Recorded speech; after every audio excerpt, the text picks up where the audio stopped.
합니다. 네, 감사합니다. 오늘 말씀 시작의 책 42번째 시간입니다. 한 늙은 종의 기도, 한 늙은 종의 기도라는 제목으로 말씀의 은혜를 함께 나누겠습니다. 영국의 유명한 사상가인 윌리엄 템플 박사님이라는 분이 계십니다. 그분은 기독교 철학가이기도 합니다. 이분이 세계적인 명문 대학교인 영국의 케임브리지 대학교의 채플에 초청을 받게 되었습니다. 템플 박사님은 내일이 촉망되는 젊은 청년들에게 무슨 말씀을 전하면 좋을까 기도하던 중에 이런 생각이 들었습니다. 만일 내가 저들에게 기도에 대해 가르쳐 준다면 그들이 기도의 사람이 되어서 그들의 미래가 밝아지지 않겠는가, 이런 생각을 하게 되었습니다.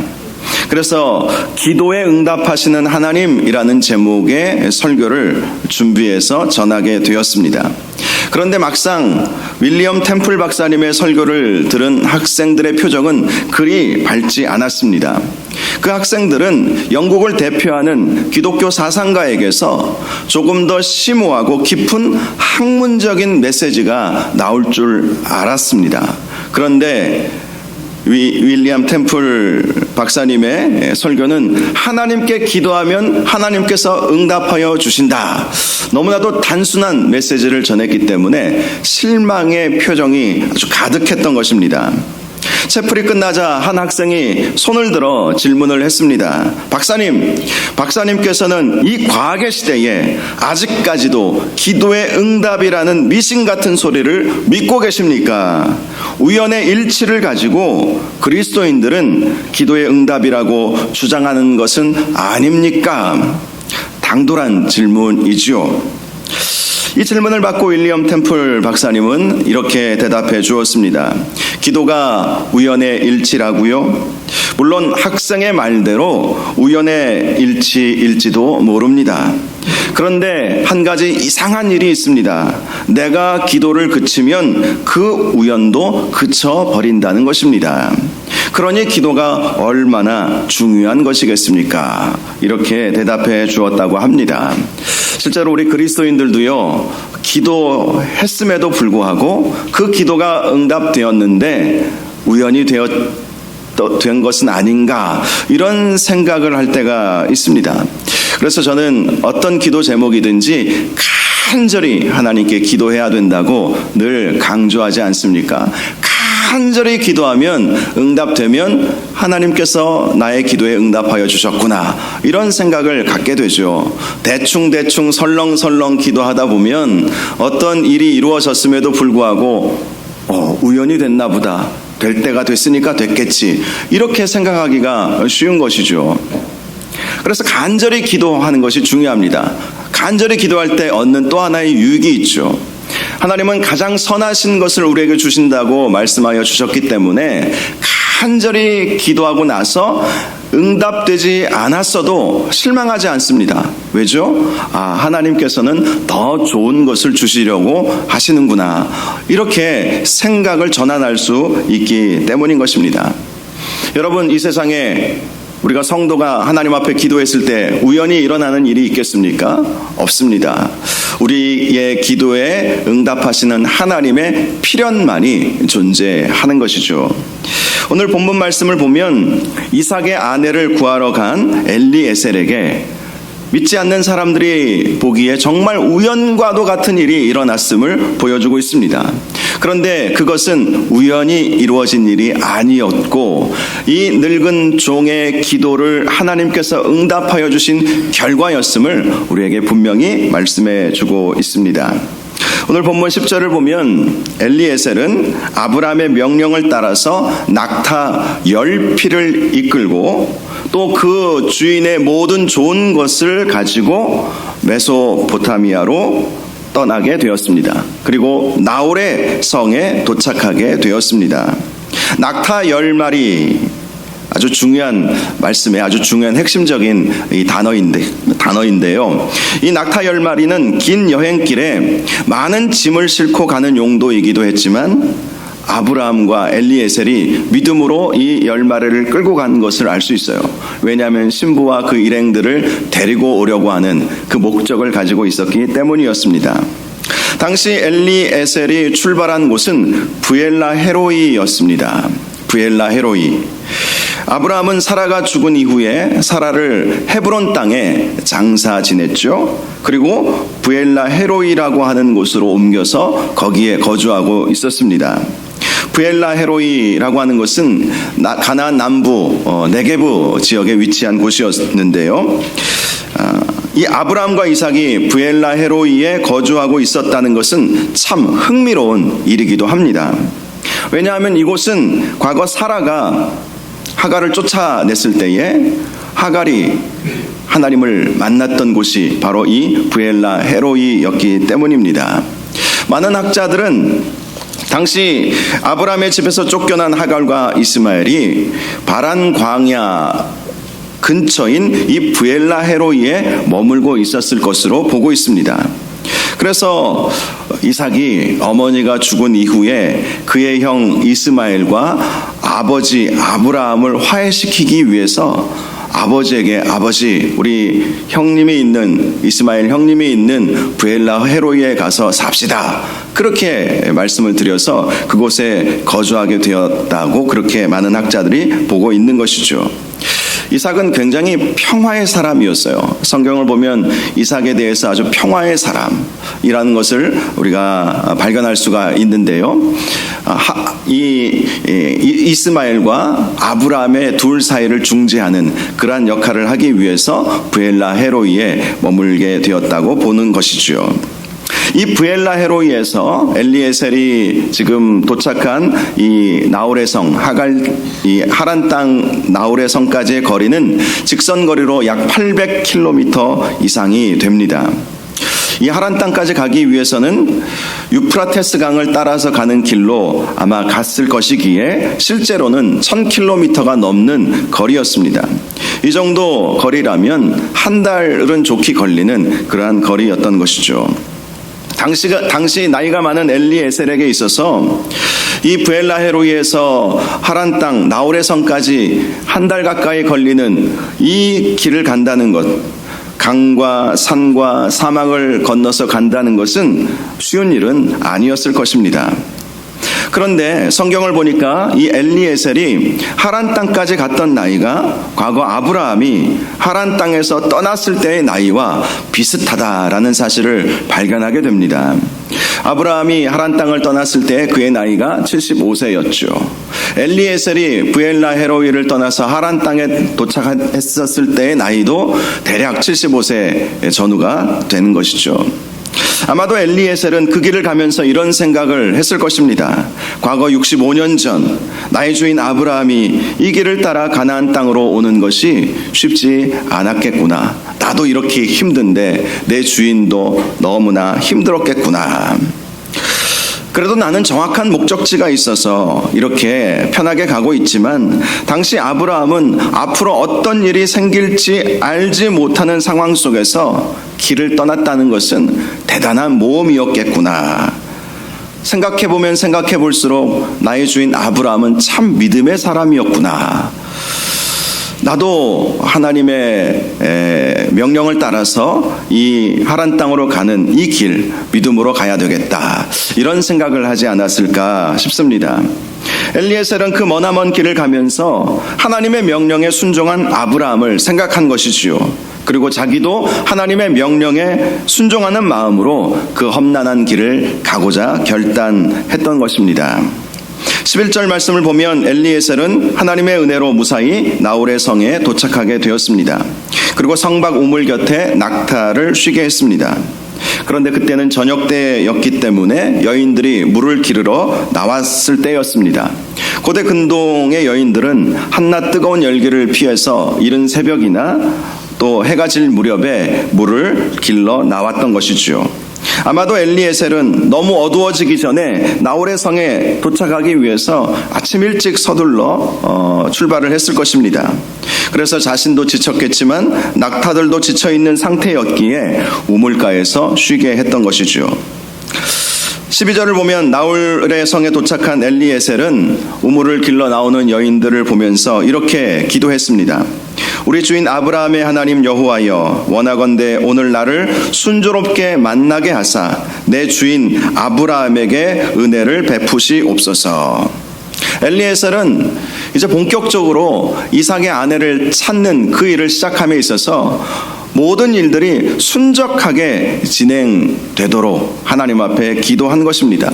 그래서 하나님께서 정하여 주신 이삭의 배필을 만날 수 있게 해달라고 기도한 것이죠. 특별히 엘리에셀의 기도는 내 주인 아브라함에게 은혜를 베푸시옵소서, 이렇게 기도를 했습니다. 아브라함의 소원 중에 하나, 이제 나이가 들어가고 이제 죽을 날이 얼마 남지 않은 아브라함에게 있어서 큰 소원 중에 하나는 자기 아들을 짝지어주는 것 아니었겠습니까? 이 아내를 선택한다는 것은 굉장히 중요한 일이었죠. 그래서 이 중요한 사명을 붙잡고 엘리에셀이 그 머나먼 길을 왔던 것이죠. 그래서 엘리에셀은 하나님께서 은혜 베풀어 주셔서 이 모든 과정이 순적하게 이루어져서 하나님께서 정하신 이삭의 짝을 잘 만나게 해주시고 아브라함의 소원을 이루어 주셔서 아브라함에게 은혜를 베풀어 주옵소서, 이렇게 기도했던 것입니다. 13절과 14절을 보니까 더 구체적으로 이렇게 기도합니다. 즉 우물 곁에서 한 소녀를 만나서 물을 마시게 해달라고 하면 그 소녀가 물을 마시게 해줄 뿐만 아니라 낙타에게도 물을 마시게 해줄 때에 그 여인이 이삭의 배필이 되는 여인인 줄 알고 믿겠다, 이런 기도를 하나님 앞에 드렸던 것입니다.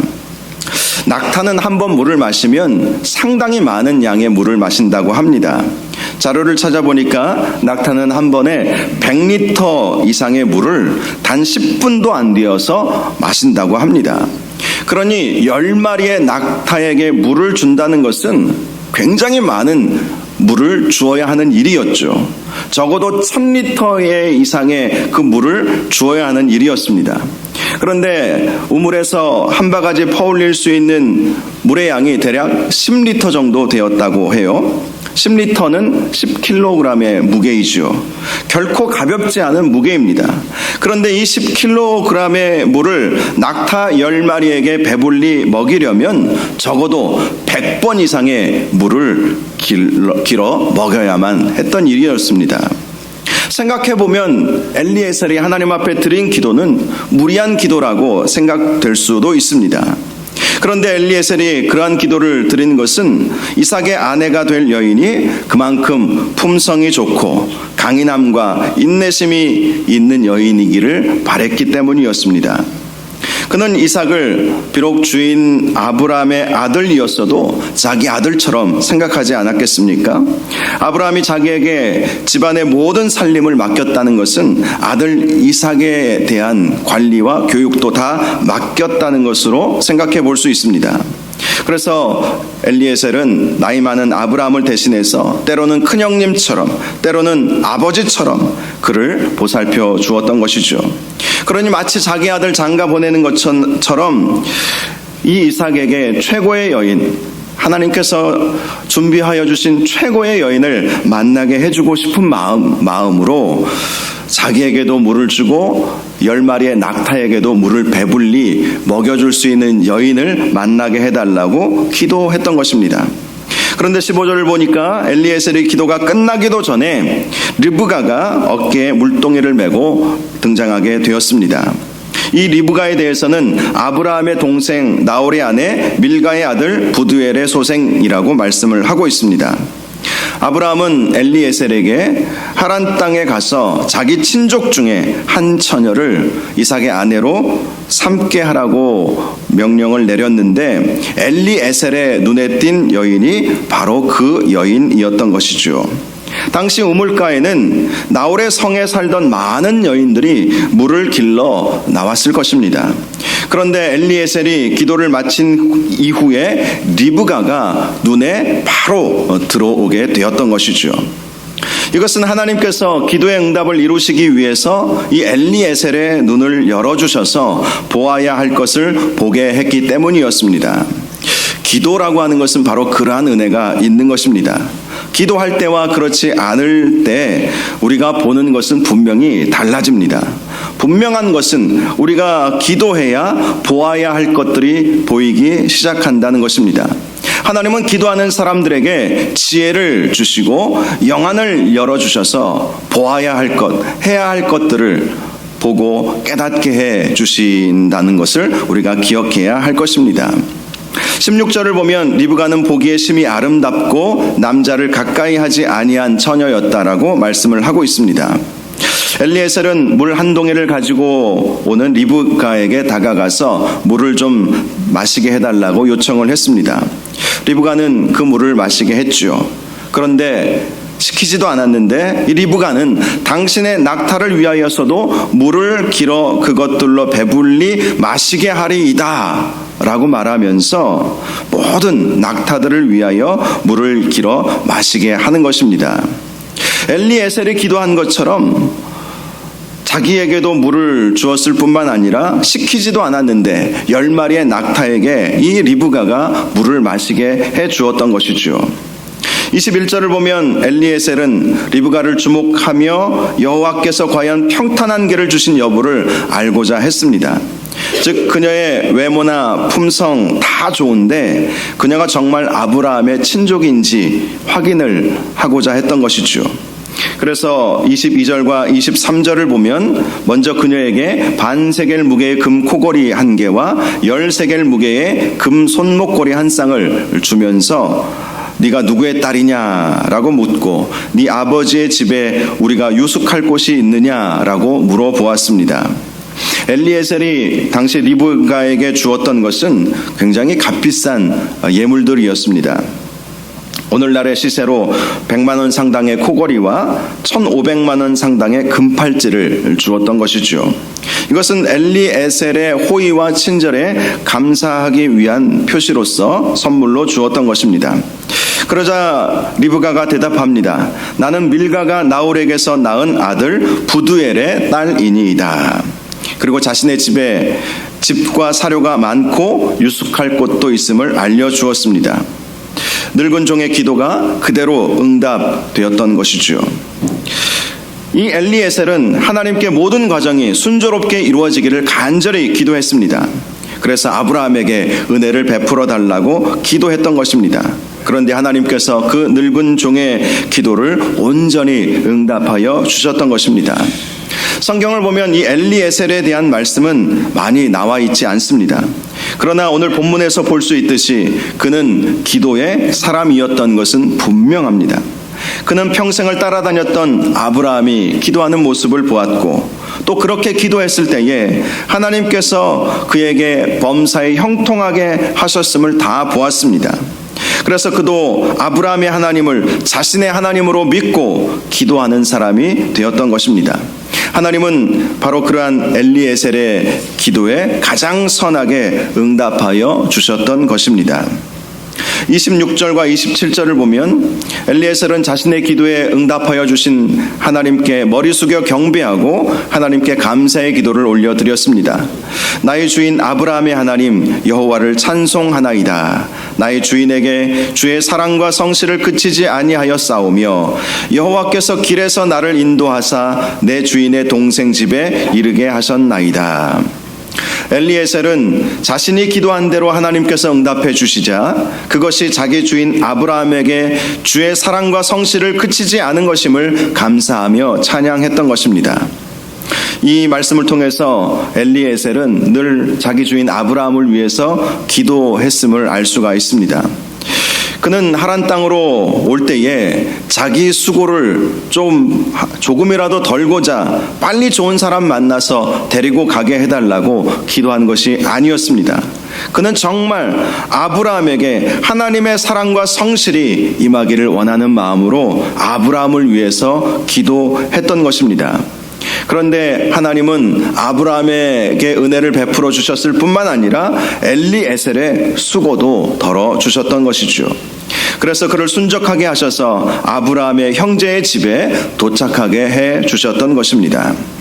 지난 금요일날 시편 34편 13절 말씀을 함께 나누었는데요. 다윗이 이런 말씀을 했습니다. 나는 그들이 병들었을 때에 굵은 베옷을 입으며 금식하며 내 영혼을 괴롭게 하였더니 내 기도가 내 품으로 돌아왔도다. 여기서 말하는 그들은 다윗의 원수들을 말합니다. 다윗은 그 원수들이 병들었을 때에 그들을 위하여 굵은 베옷을 입고 금식하며 자기 영혼을 괴롭게 하면서까지 간절히 그 원수들의 질병의 치유를 위해서 기도했다는 것이죠. 그런데 그 기도가 결국은 나의 품으로 돌아왔더라, 이렇게 고백을 했던 것입니다. 바로 이것이 다른 사람들을 위해서 기도하는 사람들이 얻는 하나님의 은혜요 축복인 것입니다. 엘리에셀이 그런 것이죠. 그는 자기를 위해서 기도하지 않았어요. 정말 이 험난한 과정을 빨리 끝내주십시오. 부엘라 헤로이에서 하란 땅까지 가는 기간이 너무나 힘들고 그 과정이 힘듭니다. 또 한 여인을 데리고 다시 부엘라 헤로이까지 가는 건 너무 힘듭니다. 그러니 나의 수고를 덜어주십시오. 그는 그렇게 기도하지 않았습니다. 오직 그의 기도의 제목은 아브라함에게 은혜를 베푸옵소서, 아브라함에게 주의 사랑과 성실로 응답하여 주옵소서, 그렇게 아브라함을 위해서 중보하며 기도했던 것이죠. 이 엘리에셀이 나홀의 성에 도착했을 때만 그렇게 기도했겠습니까? 아니죠. 성경은 우리에게 말씀하고 있지 않지만 한 달여 가까이 되는 부엘라 헤로이에서 하란 땅까지 가는 그 기간 동안에 엘리에셀은 늘 하나님 앞에 아브라함에게 은혜를 베푸소서, 아브라함의 마음의 소원을 이루어 주옵소서, 아브라함에게 사랑으로 대하여 주옵소서, 아브라함에게 성실히 대하여 주옵소서, 아브라함을 축복하여 주옵소서, 그렇게 기도했던 거예요. 그런데 하나님께서 아브라함에게 은혜를 베푸셨을 뿐만 아니라 엘리에셀에게도 은혜를 베풀어 주셨던 것이죠. 여러분, 기도할 때에 기도 응답의 유무를 떠나서 기도하는 사람들이 받는 은혜가 분명히 있습니다. 기도하다가 주의 음성 듣고요, 기도하다가 우리가 가야 할 길을 보게 되고요, 기도하면 우리의 눈이 열려지는 은혜, 영안이 열려지는 은혜를 경험하게 됩니다. 기도할 때에 성령의 충만함을 받게 되는 것이죠. 엘리에셀이 그런 것입니다. 그는 한 달여 가까이 되는 그 길 가운데에서 하나님 앞에 늘 기도했습니다. 아브라함을 위해서 기도했습니다. 그런데 하나님께서 그에게 은혜를 베풀어 주셨고 그의 모든 과정을 순적하게 인도하여 주셨던 것입니다. 저는 오늘 말씀을 보면서 기도하면 형통하게 하시고 협력하여 선을 이루시는 하나님을 발견하기도 했지만 그렇게 기도했던 엘리에셀을 주목하게 되었습니다. 엘리에셀의 이름의 뜻은 하나님이 도우시는 사람이라는 뜻을 가지고 있습니다. 그 이름은 어린 시절 아브라함이 자기에게 붙여준 이름이었습니다. 원래 다메섹 출신이었기에 하나님을 알지 못했던 사람이 이 엘리에셀이었어요. 어린 시절 아브라함이 이 메소포타미아에서 가나안 땅까지 오는 그 중간에 다메섹이라고 하는 도시가 있거든요. 그 다메섹에서 어린 엘리에셀을 데리고 이제 가나안 땅까지 가게 된 것으로 보고 있는데요. 이 한 불쌍한 어린 아이에게 엘리에셀, 네 이름은 이제 엘리에셀이라고 부를 거야, 하나님이 너를 도와주실 거야, 이러한 이제 이름을 붙여주게 되었던 것입니다. 그는 그 이름대로 하나님의 도우심을 받는 삶을 살게 되었습니다. 부모 없이 살던 자신을 아브라함의 친자식처럼 돌보아 주었고요, 나이가 들어서는 아브라함의 모든 살림을 맡아 관리하는 청지기가 되었습니다. 그리고 아브라함이 그를 얼마나 신뢰해 주었는지 그가 정한 여인이 이삭의 짝이 되게 했던 것이죠. 그만큼 그는 하나님의 은혜를 힘입으며 살았던 것입니다. 그는 욕심과 야망에도 거리가 먼 사람이었습니다. 아브라함이 자식이 없었을 때에 엘리에셀을 상속자로 삼아야겠다는 사실을 그는 잘 알고 있었습니다. 그런데 그 후에 이스마엘과 이삭이 태어난 거예요. 만약 이스마엘이나 이삭이 태어나지 않았다면 그 아브라함의 모든 재산은 다 자기 것이 될 수 있었습니다. 그러나 성경은 그가 그 어떠한 욕심도 부렸다는 그의 야망에 대해서, 그의 욕심에 대해서 전혀 언급하고 있지 않습니다. 오히려 성경이 엘리에셀에 대해서 보여주고 있는 것은 그는 아브라함에게 순종하는 순종의 사람이었다. 하나님의 인도하심을 구하는 기도의 사람이었다. 더 나아가 하나님께 감사할 줄 아는 감사의 사람으로 묘사하고 있는 것입니다. 그는 스스로 자신을 무익한 종이라고 생각했겠지만 하나님은 그를 천하 만민이 복을 얻게 하는 하나님의 일에 귀한 종으로 써주셨던 것입니다. 당시 엘리에셀의 신분은 분명히 늙은 종이었습니다. 그러나 그는 자유민 이상의 삶을 살았던 것이죠. 그는 아브라함 때문에 하나님을 알게 되었고 하나님을 믿게 되었습니다. 그리고 아브라함과 같은 신앙의 영웅이 되었습니다. 우리는 엘리에셀에 대해서 그저 지나가는 한 사람으로 여기고 있지만 유대인의 지혜를 모은 미드라시 탄후마라고 하는 책을 보면요, 유대인들은 그를 이렇게 소개하고 있습니다. 훗날 가나안 땅에서 아브라함의 가르침을 전파하는 랍비와 같은 역할을 한 사람이다. 그렇게 소개를 하고 있습니다. 그는 그렇게 하나님께 귀하게 쓰임을 받았던 것이죠. 오늘 본문이 주는 교훈은 분명합니다. 하나님은 우리가 기도할 때 가장 선한 길을 예비하여 주신다는 것입니다. 엘리에셀이 하나님 앞에 기도했을 때에 그가 그렇게 빨리 이삭의 짝이 될 여인을 만날 것이라고 생각조차 하지 못했을 것입니다. 그런데 엘리에셀이 기도하는 그 기도를 하나님께서는 들으시고 미리 다 준비해 놓으셨던 것이죠. 우리 하나님은 여호와 이레의 하나님 아니시겠습니까? 기도하니까 하나님께서 다 준비해 놓으신 거예요. 연약해 보이는 한 늙은 종의 기도라 할지라도 하나님은 그 기도에 친절히 응답해 주시는 것입니다. 엘리에셀이 생각한 것보다, 엘리에셀이 기도한 것보다 더 하나님께서는 더 좋은 것으로 응답하여 주셨던 것입니다. 사도 바울도 그러한 하나님에 대해 이렇게 말씀하죠. 에베소서 3장 20절을 보면 우리 가운데서 역사하시는 능력대로 우리가 구하거나 생각하는 모든 것에 더 넘치도록 능히 하실 이라고 하나님에 대해 이렇게 고백하기도 했습니다. 우리 하나님은 역사하시는 하나님이십니다. 우리의 삶 가운데 하나님의 역사를 이루어 가시는 하나님이십니다. 그런데 우리 하나님은 우리가 구하거나 생각하는 모든 것에 더 넘치도록 능히 하여 주시는 하나님이시라는 것이죠. 엘리에셀이 그러한 하나님을 경험했던 것입니다. 그가 생각했던 것보다, 그가 기도했던 것보다 하나님은 더 친절하게 합력하여 선을 이루어 주셨던 거예요. 모든 일을 순조롭게 하나님께서 만들어 가 주셨던 것입니다. 저와 여러분의 하나님이 바로 이러한 하나님이시라는 사실을 꼭 기억할 수 있기를 바랍니다. 우리는 하나님에 대한 기대를 놓쳐서는 안 됩니다. 우리가 기도하면 하나님은 반드시 응답하신다. 내가 생각한 것 이상으로, 때로는 생각한 대로, 또 생각한 것 이상으로, 기도한 대로, 기도한 것 이상으로 우리 하나님은 응답하여 주시는 하나님이시라는 사실을 꼭 기억하시기 바랍니다. 우리 인생 가운데 우연은 없습니다. 기도에 대한 응답만 있을 뿐인 것입니다. 간절히 기도하셔서 이 엘리에셀과 같이 우리의 삶의 모든 부분에 있어서 하나님의 순조롭게 하시는 은혜의 역사가 있기를 주님의 이름으로 축원합니다. 이 시간 우리 함께 찬양하기를 원합니다. 나의 기도하는 것